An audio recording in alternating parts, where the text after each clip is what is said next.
Hello everyone and welcome back to my channel.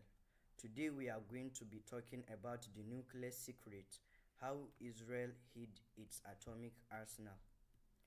The world talks about North Korea.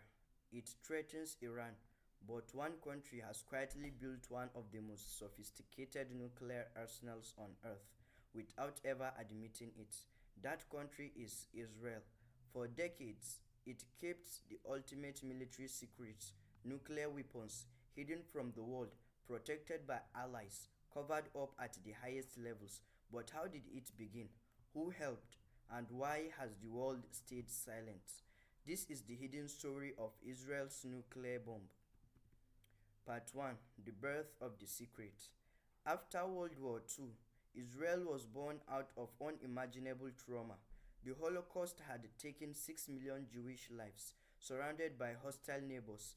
Israel's founding leaders feared that the country could be wiped out again unless it had a powerful deterrent.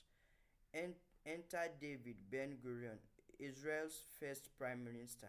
He believed that only nuclear weapons could guarantee Israel's survival, but Israel couldn't do it alone. In the 1950s, it found an unlikely ally, France.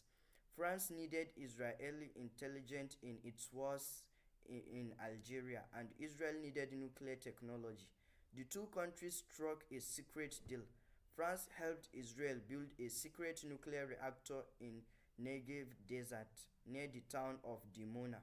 Officially, it was a textile factory, but in truth, it was a plutonium production facility. It was a lie hidden under layers of fake stories, misleading satellite images, and forged construction permits. Part 2. Building the bomb. By the early 1960s, Israeli scientists working in deep secrecy had extracted enough plutonium to build their first bomb. The operation was supervised by Israel's most secretive organization, Mossad, and military intelligence. But the US was watching. American spy satellites picked up images of the reactor. President John F. Kennedy demanded answers. He asked for international inspections. Israel lied again. It claimed Dimona was a peaceful research. When American scientists visited, Israeli officials built a fake wall and shut off certain areas. The towers were stacked like a movie set. After Kennedy's assassination, President Lyndon Johnson quietly dropped the pressure. US policy shifted. Don't ask, don't tell. In 1969, Israeli Prime Minister Golda Meir met President Richard Nixon. What followed was an informal agreement.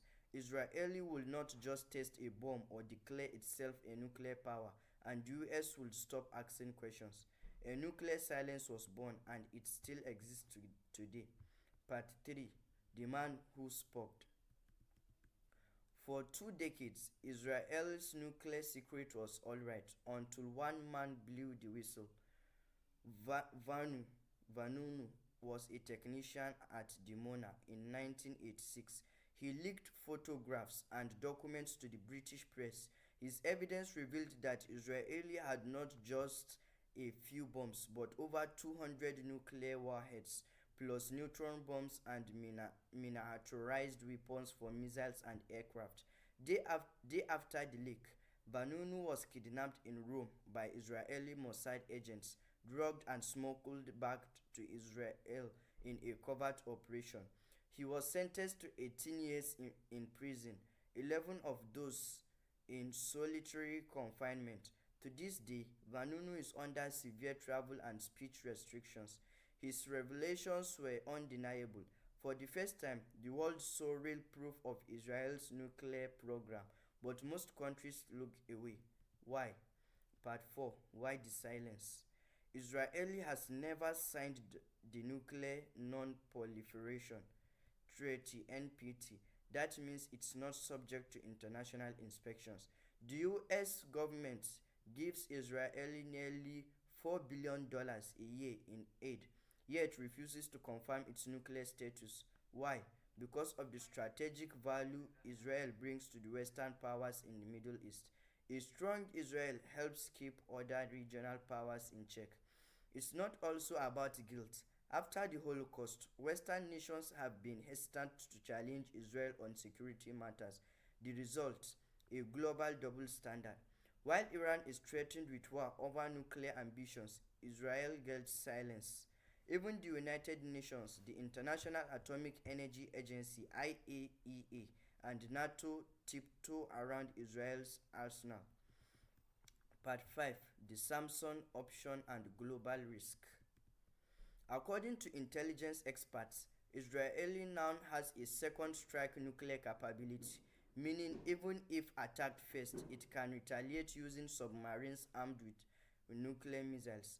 The doctrine is part of what's rumored to be called the Samson option. The idea is based the idea is based on the biblical figure Samson, who brought down a temple on himself and his enemies. In simple terms, if Israel ever faces total destruction, it could launch all its nuclear weapons in a last act of vengeance. It's a chilling concept, but it also fuels a dangerous arms race.